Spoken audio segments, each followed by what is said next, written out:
আসসালামু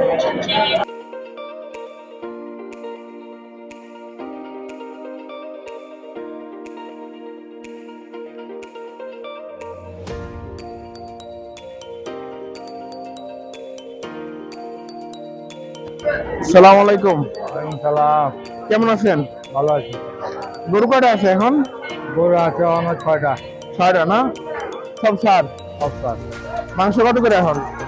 750। আর গরু দুটো গেল না? ওজন কত করে ছিল যেগুলো গেছে? সব ঠিক 4 মণ। 4 মণ। এই কলিজা? হ্যাঁ। কলিজাটা কত ফ্রেশটা? একই দাম। একই দাম না? 3.5 মণ 4 মণ। 3.5 মণ 4 মণ করে। সব বেশি সার গরু? সব বেশি। এগুলো কোন এলাকার? ময়মনসিংহ। ময়মনসিংহ থেকে আসছে না?